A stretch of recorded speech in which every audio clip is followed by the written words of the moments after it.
Hello, dear students. Welcome to the lecture series on integrated water management.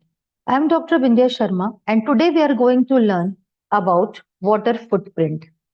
Before learning about the water footprint, let's talk about the types of water scarcity. Adequate access to the safe drinking water is the priority for the global development.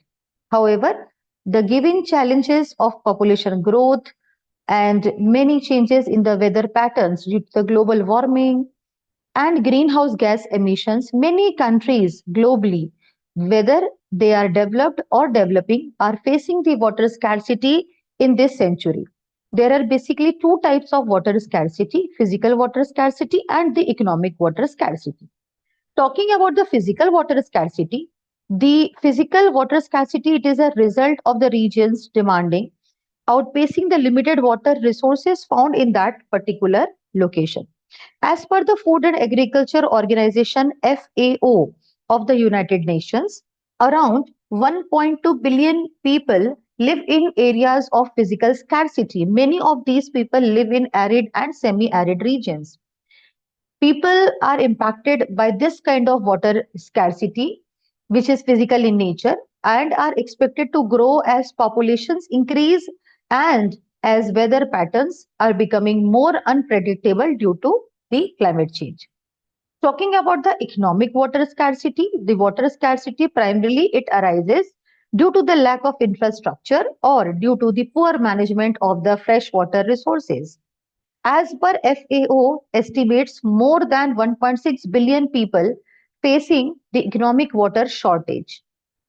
Economic water scarcity can also arise due to unregulated water use for agriculture and industry at the expense of general population. Now coming to the topic, water footprint. Everything that we are consuming in our daily life is water footprint. Water footprint measures the amount of water which is used to produce goods and the services that we are using. As we know that water is an essential resource in our daily life, so we need to conserve the water, especially the freshwater bodies. The water footprint of a person or community or a company or a nation is the total amount of fresh water which is used by that person, community, company, or nation for producing the goods and services that are consumed. This term water footprint was coined in the year 2002 by a Dutch professor, Arjen Hoekstra, and ever since then the data which are being collected from different countries around the world to know about their water footprint. Water footprint measures the amount of water which is used to produce the goods and services which are being used by human beings. It can be measured for any processes, for example, growing crops, or for production of clothes, or for the fuel which we are using in our vehicles, or for traveling purpose, or for any kind of industries or company. The water footprint measures the amount of water which is used to produce all the goods and services.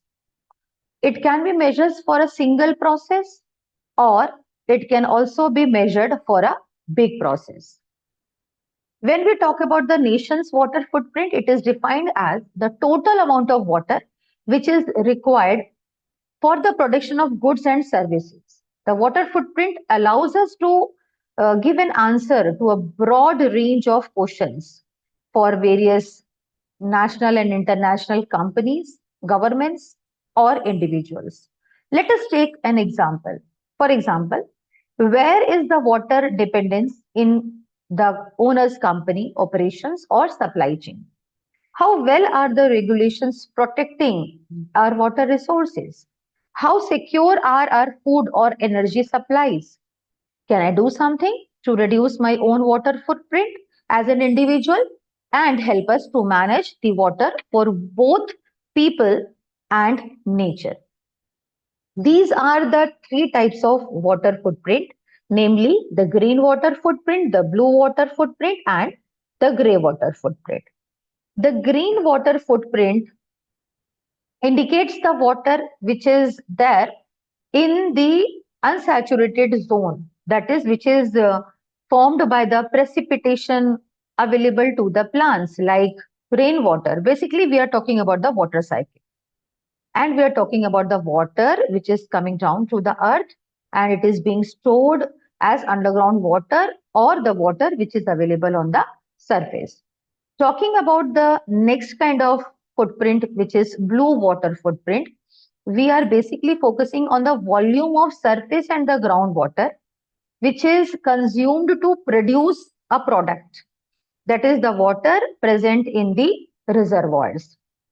When we are talking about the gray water footprint, we are focusing on the amount of the water which is required to dilute a certain amount of pollution. That is, the gray water is the water which is polluted fresh water. So these are the three water footprints, namely green water, blue water, and the gray water. The gray water footprint considers the point source pollution discharged to a fresh water directly through or indirectly through a pipe or runoff or by leaching process. When we are talking about water footprint, there are some facts which one should know. 16,000 liters of water are necessary for producing 1 kilogram of meat, 3,000 liters for 1 kilogram of rice, 700 liters for 10 apples. The lack of drinking water causes death of 4,500 children every day, especially when we talk about the data in the developing countries. And the intensive irrigation has made the different type of water resources dried up. So this has to be considered. Around 1,800 million people will suffer from water scarcity in the year 2025. 50 countries are now suffering. Cereals, meat, milk are the products which need most of the water. A dripping tap wastes up to 75 liters of water in a day. China, India, and US are the countries which use most of the water, 30% of the water in total. Here is the link which can be used for calculating the water footprint.